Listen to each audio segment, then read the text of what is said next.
Hello and welcome to China Shortcuts, the European Chamber's weekly catch-up on China's business landscape. This episode was recorded on 29th October 2025. According to data released by China's Ministry of Commerce on 25th October, the country's actual use of foreign direct investment or FDI continued to decline in the first 3 quarters of 2025. However, in September alone, a year-on-year increase was recorded. China's FDI utilization amounted to 574 billion yuan in the January-September period, which meant a drop of 10.4% compared to the same period last year. The rate of decline, however, slowed compared to the previous month, as in September, total used FDI increased 11.2% year-on-year. In the first 9 months of the year, slightly over a quarter of FDI was utilized in manufacturing, with the remaining 3 quarters channeled into services. Between 20th and 23rd October, the 20th Central Committee of the Communist Party of China convened in Beijing for its 4th plenary session, during which the party leadership deliberated on the country's upcoming 15th five-year plan. Following the plenum, a communique was issued on 23rd October, outlining the core principles and major tasks for China's economic and social development in the 2026 to 2030 period. The Communiqué contains no major surprises, signaling that China's 15th five-year plan will have a high degree of policy continuity following on from the 14th five-year plan. Ensuring economic security, including via achieving a high degree of technological self-reliance in strategic sectors, and by maintaining the country's global manufacturing dominance, will continue to be a key priority for the Chinese authorities over the coming half a decade. Under the 15th five-year plan, China will continue to boost domestic demand, partly by improving living standards.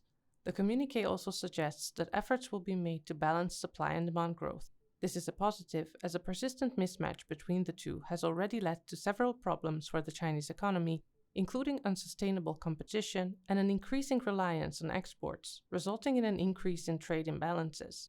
However, the document does not contain any detail on how this will be achieved. The full text of the 15th five-year plan is expected to be released after the upcoming 2 sessions in March 2026.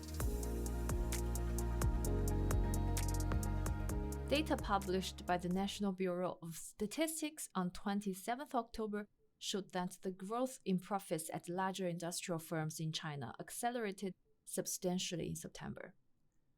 In the first 3 quarters of 2025, industrial profits rose 3.2% year-on-year. This was the fastest pace of increase recorded since July 2024. The acceleration was due to a marked uptick in profits in September, which was 21.6% year-on-year. A key factor pulling the figure up for the first 3 quarters was a sharp rise in manufacturing profits, which were up 9.9% year-on-year. After 2 days of talks on 24th and 25th October, on the sidelines of the summit of the Association of Southeast Asian Nations, or ASEAN, held in Malaysia, the United States and China reportedly reached a preliminary agreement on some of their key trade issues, including China's export controls on rare earths. The Financial Times reported that the US side expected China to delay export controls on rare earth minerals, which were set to come into force in early November. In exchange, the US side would not go through with imposing 100% tariffs on Chinese imports as suggested by President Donald Trump earlier in October. The Chinese side confirmed that a preliminary consensus was reached, but provided no further details. The 2 presidents are scheduled to meet on the 30th of October in South Korea on the sidelines of the Asia-Pacific Economic Cooperation, when details of the agreement could be finalized. Also at the ASEAN summit, European Council President Antonio Costa met with Chinese Premier Li Qiang on the 27th of October and expressed concerns about China's export controls.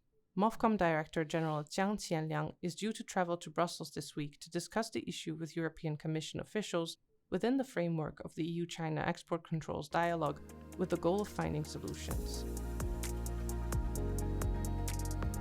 The rapid rise of artificial intelligence, or AI, is profoundly reshaping the global business landscape. In China, the AI Plus initiative was first included in the government work report in 2024. The 2025 report vowed to further advance this initiative.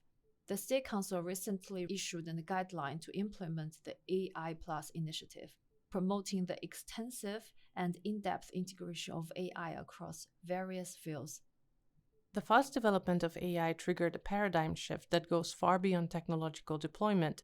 It challenges how organizations think and make decisions about their development.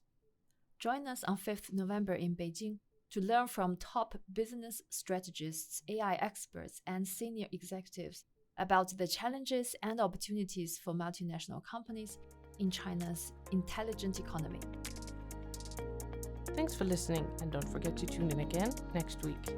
In the meantime, please find useful links in the episode notes.